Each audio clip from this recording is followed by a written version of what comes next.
You guys love the stress, don't you? You're like a wedding, baby, two house moves. Insane. I don't like messing about. No, but you're just like all the stress in a really small amount of time. Let's do Yeah, it. all of it. Bring it on. All of it, all of it, all of it. Funny. Um, okay. Hi, Vicky. Hi, Simon. How you doing? I'm good. You look very Good. rosy. Very, so hot in here. Honestly, so The so rest of hot. the nation is Oh my word! shaking, shivering. It's just like an entire household of heat is just concentrated in this one room. It's- So funny. I can't take my jumper off. I haven't got anything underneath. It's Oh a no. nightmare. Well, it'd just be a That's different podcast. a That's very all. different podcast. Yeah, yeah. Yeah. Um, so I've got two shorter stories for you today. Okay. The sort of kind of women of 2024 sort of theme. Neither of them, well, actually, one is quite positive in the end. The other is you've probably heard about her, and it's just heartbreaking and dreadful and awful, and it's going to be difficult to take many positives Oh my from it. gosh. So, Okay, so we're going so on an emotional roller coaster. it's not even a roller coaster; it's just emotional downhill for the duration. Oh So if you God. want to tune out now, I'd recommend Ching Shi or Oh. or the Champagne Lady. Um, so the first lady is Marlena Fejzo, Fejzo, Okay. and she is an American scientist. She went to Brown and Harvard, got a PhD. She's a geneticist, Okay. Love that. and Already yeah, exciting. I've always wanted to be that kind of scientist. I think it's insane. The fact that your DNA is a blueprint. It's just yeah, crazy. And that it's amazing, isn't one little thing in DNA could make you a dolphin or could it? make you like it's so delicate, isn't Yeah, I'm one third dolphin. it? So imagine waking up every morning, heart pounding with dread, knowing that the next 24 hours will be a relentless battle against your own body. Every smell, every sight, every thought, a trigger for waves of nausea that leave you gasping for air. This is not a horror movie. It's the reality for many women who suffer from something called Hyperemesis Gravidarum, or HG for short. A condition so severe it pushes them to the brink of physical and mental exhaustion. So HG is often dismissed as being morning sickness on steroids. So Oh, morning sickness, very common. About 70% of pregnant women have it. And HG is a very extreme version of that. okay. And I mean, morning sickness itself is almost a bit of a misconception because, yeah, you have it in the morning, but a lot of the time you have it all through the day as well. Of course. And Yeah. it's a sort of spectrum of severity. Some people will get it minorly and it can be fixed with a biscuit, and then all the way up to Hyperemesis Gravidarum, HG, which I think sort of only really came to people's attention when Catherine, Princess of Wales, Kate Middleton That's had true. it She was with a couple of, hospitalized, so wasn't she was she? hospitalized Yeah. for it. Yeah, it's serious, not just because of how debilitating the sickness, the nausea can be, but also because that then prevents you from eating, prevents you from drinking.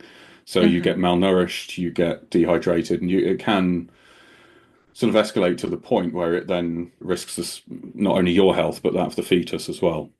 So it's a really serious condition, Yeah. but it's so often in the past just been dismissed as almost psychosomatic or like other women's Yeah. just exaggerating the Because symptoms it's women's health. Because because it's it's women's a health. woman. Yeah. Yeah. And it reminds me, I suppose the sort of closest reminder I've got is with endometriosis, Yeah. where that'll so often be written off as, oh, it's just period pain, oh, you're just complaining, you're exaggerating the symptoms, etc. When actually it's a really serious medical condition that needs an intervention, and they don't get it. They just get dismissed by the doctor. So Marlena, she had two pregnancies. Yeah, Two pregnancies. Yeah. in her first one, she had nausea, morning Okay. sickness. It was bad but manageable. But during her second, she then developed HG, Mm. constant vomiting, inability to keep down water, really bad fatigue. It's just a constant oppression to being able to live any sort of normal life. You know what this is making me think of? It's making me think of our episode on Empress Matilda, who, Hmm. even though it was in the 1100s, was not able to claim her constituency, her monarchy, and it was never said why, but she was very early in her pregnancy. And you just think morning sickness, don't you? I didn't even Wow. think, she could have had something like this. Absolutely. Yeah. And again, it was just never even considered Hmm. for historians that it Yeah. might be something to do with her pregnancy. It was, Yeah. she didn't want the empire. She wasn't bothered about it. She didn't have enough inclination to go and get it. And Mm. actually, it could have been something like this. Could have been absolute, and you just can't understate how crippling this is. And it's, I mean, a lot of the symptoms seem in line with the sort of chronic fatigue symptom, which again has been dismissed for decades. But then post-COVID, we have long COVID Of course. symptoms. So suddenly it's become more accepted. Just an awful thing to happen when you're already feeling vulnerable, when you've And already it's a got a big lot sort of change. changing. Yeah, Yeah. it's a massive change. So she was sick in her first pregnancy, but then HG sort of hit in her second pregnancy really, really bad. And she saw doctors. She knew it Hmm. wasn't right, but the doctors were of no help.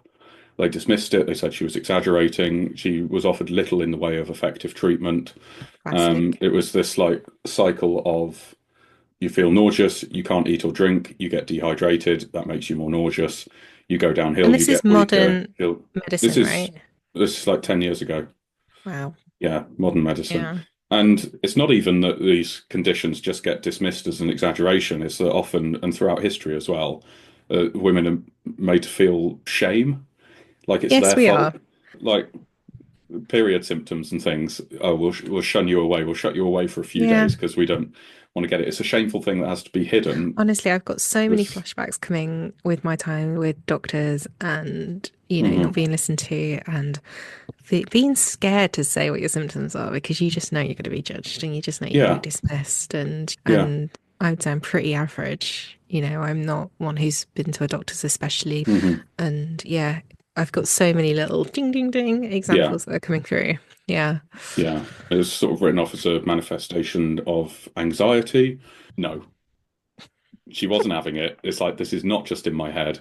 Yeah. She refused to accept it, and she knew that there must be some biological reason for why this is happening. There Okay. has to be something going on. I think I'm right in saying that she ended up losing that baby Okay. because of this HG, which went untreated, and Wow. the fetus just couldn't take the stress. She was hospitalized, hooked to an IV, but the doctors remained baffled, maybe whether it was conscious bafflement or subconscious sort of discrimination against her. But she got through it and was just fueled by this harrowing experience she'd had during this pregnancy with a determination to help other women with this condition and get to the bottom of what's actually going on. Um, Yeah, anger fuels action yeah, sometimes, doesn't it? Yeah. yeah. And she had some training. Oh, so this was actually back in the late 90s, this happened, so about Okay. 25 years ago. Which is a long She, time in medicine. It's a long time. yeah, yeah. She started her research, and HG, women's health issue, of course, it was massively understudied. No. Funding, What? I tell you what else you'll find particularly surprising. Funding was scarce. Simon, the revelations you're I giving me know. right now. It's shock after shock, isn't it? And like the medical community as a whole believe in its severity. They weren't convinced about it. They just put it down to whinging. And Yeah, yeah, Marlena, she had actually worked for a cancer research company, cool. Very cool. but decided to leave that and focus her research on HG hyperemesis. So she was already sciencey, already She STEM. was already sciencey and wanted to just pivot to Yeah, putting her efforts into HG. And she knew that if she left the cancer research place, other people would research cancer. That would keep on going. But if she good didn't point. leave, nobody else was going to pick up the baton of HG. Actually, what it does remind me of as well is Viagra, which was Heavily initially researched, heavily funded. well, it was originally looked at as something to help heart conditions, and they gave it to so many drug trials I are only remember performed on this. men. And Yes. they gave it to a group of men and said, see if it helps your condition. And they came back and they said, well, it doesn't help my condition, but I'll tell you what, it has helped an enormous amount. But Sexy, sexy. yeah, exactly. So then it got commercialized for that. But there has been research in recent years about how Viagra can help enormously with sort of period cramps, period symptoms, and everything. It's really effective used on women for period symptoms, but they never spotted this because none of the people in the drugs trial were women. They Yeah, just test it on men, and that's it's that. and it's every medicine. I can't stress Yeah. this to the women listening to this podcast enough. Your health is not researched. There is nothing that it's Hmm. getting better, but all the medicines you're having, all those trials they've been through, all men. All men. Yeah. Yeah. Yeah. And then when the sort of breakthrough to find that actually this could be useful, actually getting the funding to then have a full trial and the full research on it is almost Yeah. impossible. Uh-huh. And it's maybe changing very slowly, but it's far slower than it should be. So, yeah, Marlena, she had scientific training behind her, fueled by personal experience. She was persevering with this. She was going to get to the bottom of HG. So she started reaching out to other women who've Hmm. had this condition, collected their stories, collected their medical histories, and with her training as a geneticist, most importantly, she collected their DNA. So Yes. she thought the key to unlocking this must be hidden in their DNA somewhere, because this is a real thing that's happening and it's ruining people's lives. She wanted to get to the bottom. So initially, she was just going around finding people who'd had it and asking them for a swab of saliva. And The classic in terms system. the classic system, in terms of medical research, it's this is quite a labor-intensive way to do it, Of and it's not course. enough of a sample pool. And it's not Uh, controlled either, is it? it's It's not just these controlled, women no. have these things. Yeah. No. So she launched a campaign to get these saliva samples. She sent out thousands of DNA kits across the Hmm. country, did what she could to research it, poured over the data, patterns, and things. But her real breakthrough came when she came across, probably heard of it, an ancestry company, DNA testing company, 23andMe, I do, yeah. which is, I think, bigger in the States than it is here in the UK. She spoke with them and they really got on board with her plan, with her cause, and Wow. agreed that they would include in their questionnaire questions about HG. Okay. And so suddenly she went from having to post out swabs to get people's saliva to having an enormous database Yeah. of women reporting that they'd suffered with this. And she had their DNA and she could use it for the research. Yeah. So And it was all she, done legally, right? all done legally, yeah, yeah. Yeah. Immediately Totally my head's legit. like T's Yeah. and C's, T's and C's. Um, so she began poring over all of this data, searching for these patterns, the sort of genetic variations that could indicate and explain why some people, why some women are more susceptible to this illness. She pinpointed the gene that So it makes was this a gene. happen. It's a gene, GDF15, Okay. which plays a really crucial role in regulating nausea and vomiting, and it's to do with appetite as well. And she found that women with certain variations of this gene are far, far more likely to suffer from HG. Hmm. Like she'd, it was almost this watershed moment for her because she had proven that it was a physiological condition, not a psychological condition, not something that's being made up. Yes. Like here it Can you is, I've imagine the pinpointed. day? This is what causes it, Oh and God, now the we can do something feeling. about it. Like we found out what caused it. Now we can start working on a fix. There's no better feeling than it's not in your head. Yeah, It's just nothing better. It's the yeah. Like best line. Yeah. if you're unwell to begin with, you don't need to be gaslit as well. Yeah. Um, Just this, 101, innit? Just a yeah, bit of empathy would go a long way. Yeah. totally. One of her main findings was that this gene is responsible for the production of a hormone, which you produce loads of during pregnancy. Oh, that's And interesting. but with a variation in this, before you're pregnant, you produce very, very little of it. Yeah. And they suspect that this hit of going from very, very little to having To, absolutely phew. loads is Yeah. what sort of shocks your body into having this HG or this nausea, this morning sickness response. So she's now working on developing drugs that increase the production of this hormone gradually in the run up to you getting pregnant, so that when you do get pregnant, it's less of a jump and therefore has less of an impact on you. Mm, She's gone on to co-found the Hyperemesis Education and Research Foundation, the Her yeah, Foundation, which is clever. just a real, yeah, it's got to be something, hasn't it? It's a real lifeline for women struggling with HG. She's a sort of tireless advocate for it, raising awareness of the condition, pushing for better treatments, pushing for better awareness of it amongst healthcare professionals. That's an angel. Like, she She's sounds an angel. incredible. Yeah. Amazing. And just like Yeah. giving a voice to these people who've been Oh, silenced and denied and gaslit for so, so yeah. long. And where is Um, this? she's American. She's American. Yeah. Yeah. Nice. Whose health system is notoriously It's a whole even other more series. difficult. Yeah. Yeah. It's its own Yeah. beast. So, Um, yeah. God, good for her. That's insane. it's great, isn't it? So she's persevered, used her own personal issues in combination with her training and everything to really push on, and she's still working on it today. And I suppose really the closer for this little mini Hmm. expose on Marlena, if you are struggling with HG, check out the Her Foundation website. Hmm. And now married to a currently pregnant woman who has had really bad morning sickness. It's such an isolating thing, but you Yeah. are not alone. You're not imagining it. There is Mm. help. You should talk to someone about your symptoms. Yes, Uh, and tell your don't leave too friends. long. Tell anyone that will listen to you because if you're Yeah, suffering it, your friends might suffer from it, and at least then they know yeah, that that's an option. And this is the thing, like so many, as a woman, so many things you think it's just me, and it's never. Tell your girlfriends, tell your mum, tell any female yeah, that will listen to you, yeah, and spread that because we're the first generation, I think, who talks about smear tests and talk hmm about all that and try and normalize it because there's so much there that you need to know about your own body. So yeah. yeah, just talk and talk It's and talk and talk. just a body, and it's just a body that does things that bodies do. It's not something Yeah. to be embarrassed or ashamed of. Just Mm. talk about it, get it out And you'll there. feel better. You'll feel better Yeah, telling someone. Yeah, definitely. I do. Yeah.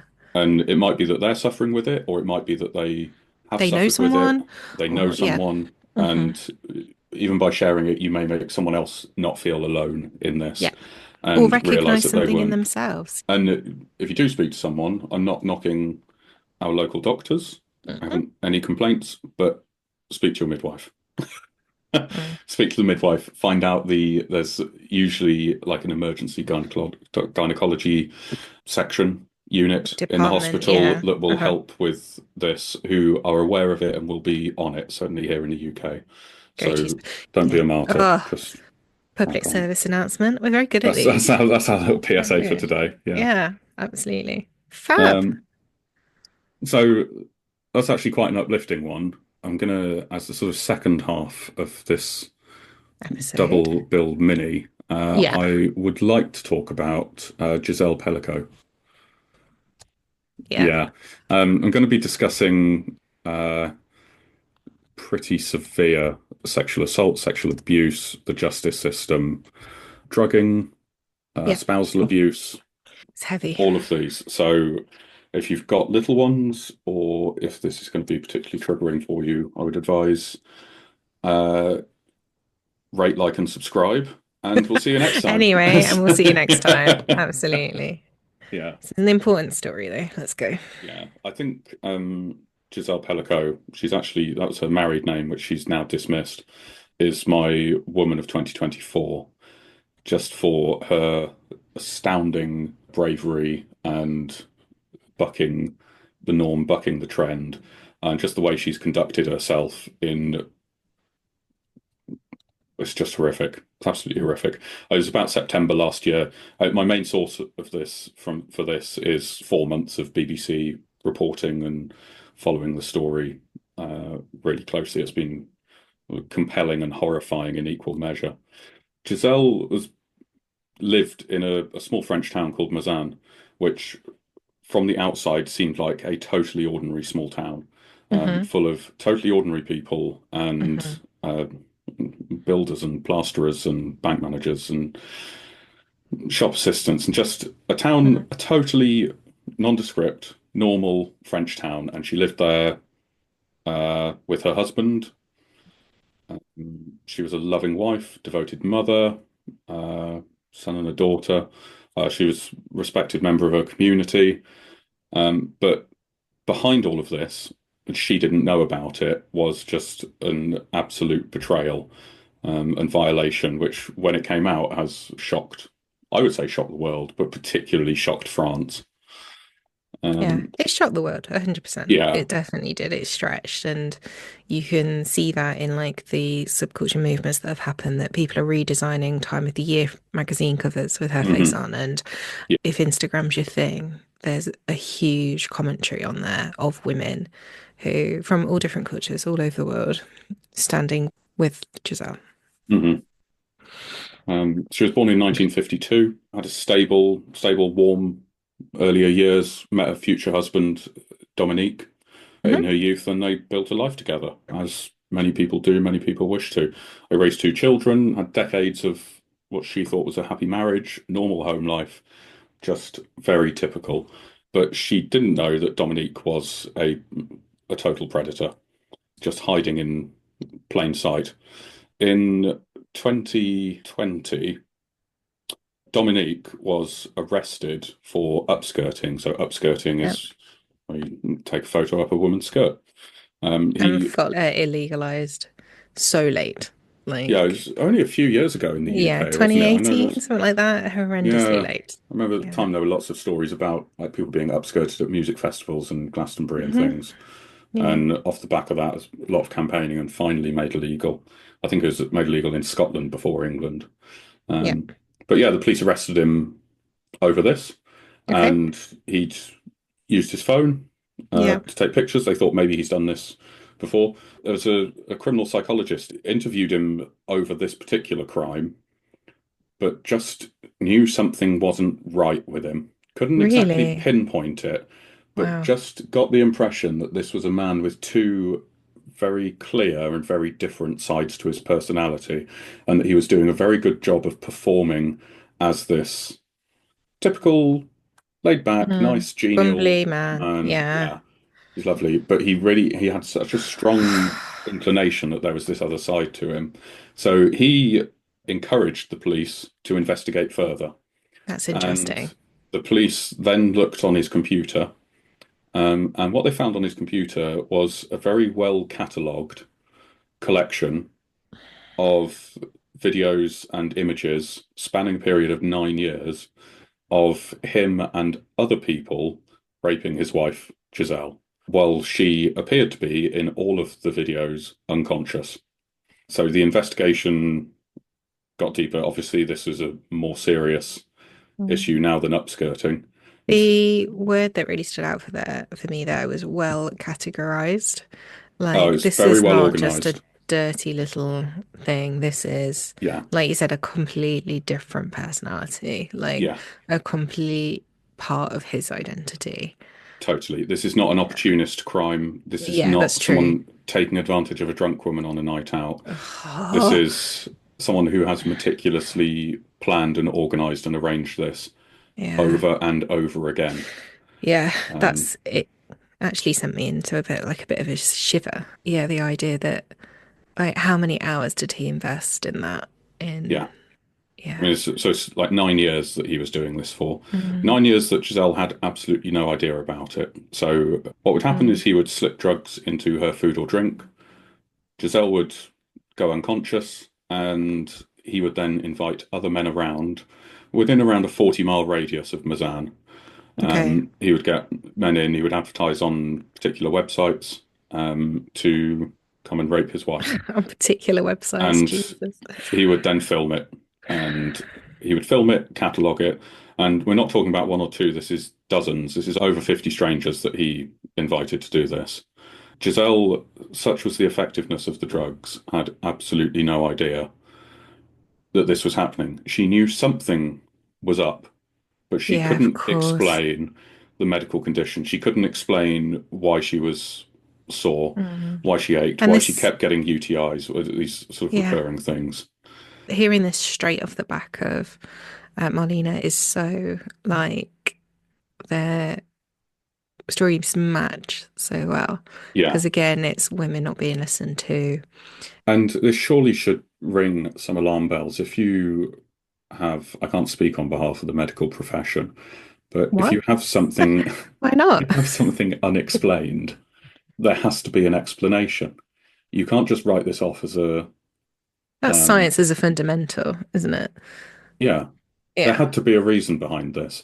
It might have been, I don't know if she had I don't even know how you could have an inclination that this was happening, such is the horrific Oh my nature of it. God, you would Like you would never. never think that You're that is the, safe in your own home, in your yeah, own bed with your own husband.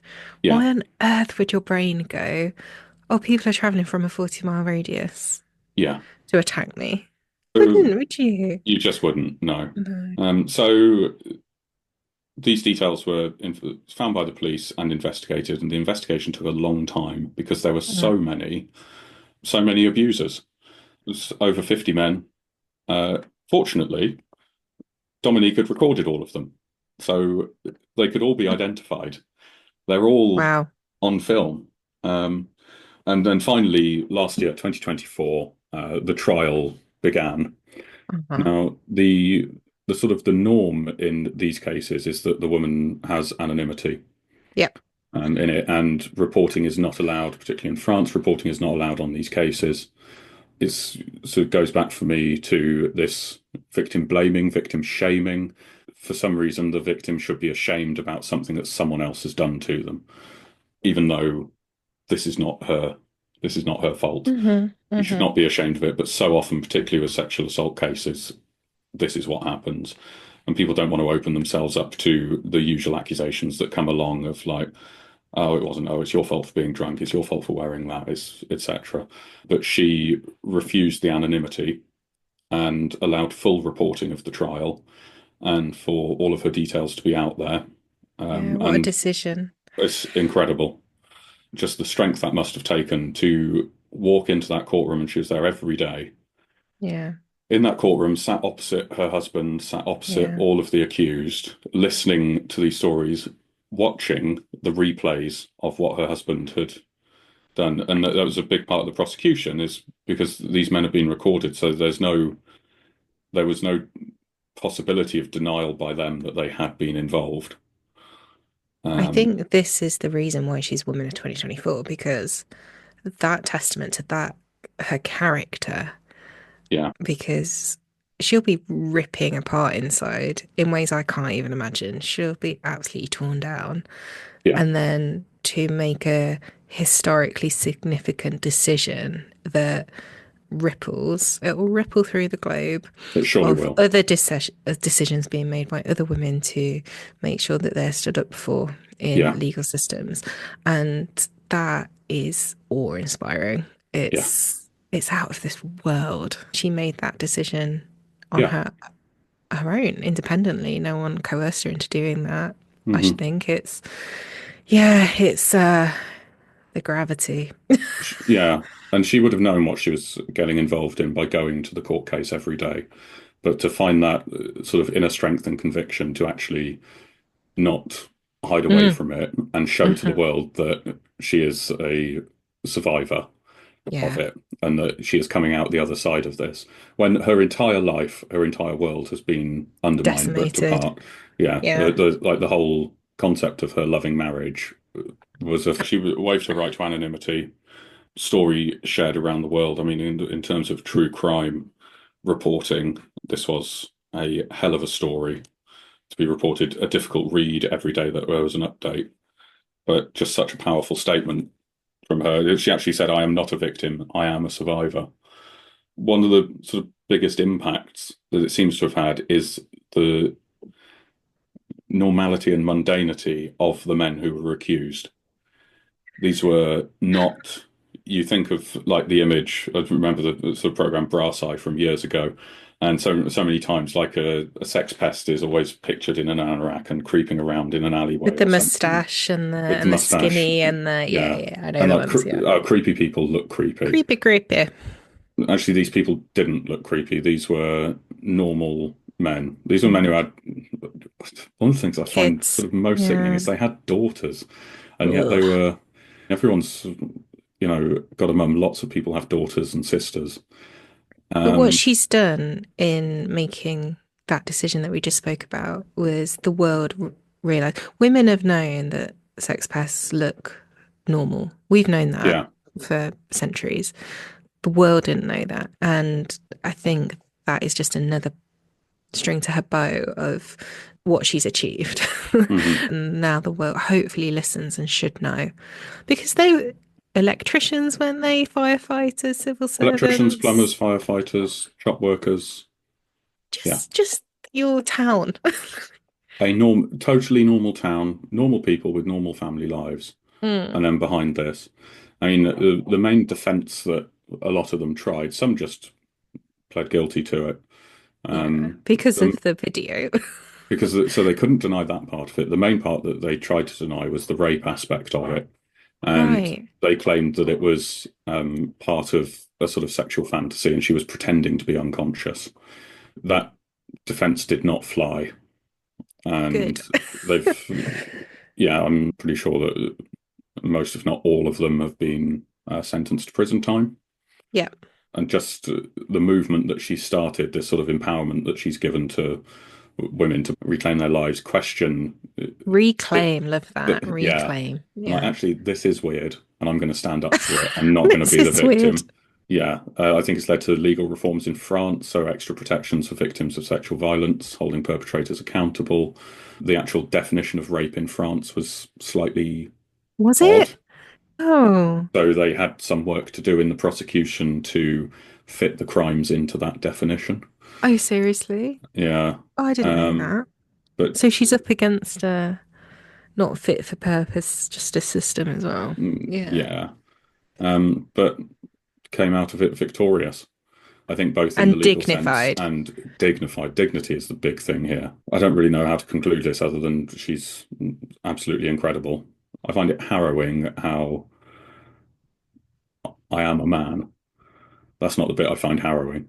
But like, I am a man. I would consider myself pretty normal, and I know lots of other pretty normal men. Yeah. And this case was full of pretty normal men. Yeah. And just how these people with families, daughters, sisters, mothers could dehumanize this and feel such a sense of entitlement and do whatever sort of logical leaps to justify this to themselves to make Did it they pay acceptable. for it? Like, No, pay for it? No, it was just a here you go kind don't of thing. think so. I just wonder if there was Yeah. any financial gain for him. Like, what's he Uh, getting out? I don't understand what he got out of that at all as a husband. I yeah. don't, He it did doesn't post the videos compute. online. So videos and pictures posted on the internet. So for likes and Mm, follows and, I guess, yeah. validation, I don't know, like instant gratification, isn't it? Yeah. Um, I see. I see. So yeah, absolutely horrific. And she's incredible. And I think this will be one of those stories that's really lasting. I really hope so because this is already a few weeks ago now, didn't it? It concluded just before Christmas. Yeah.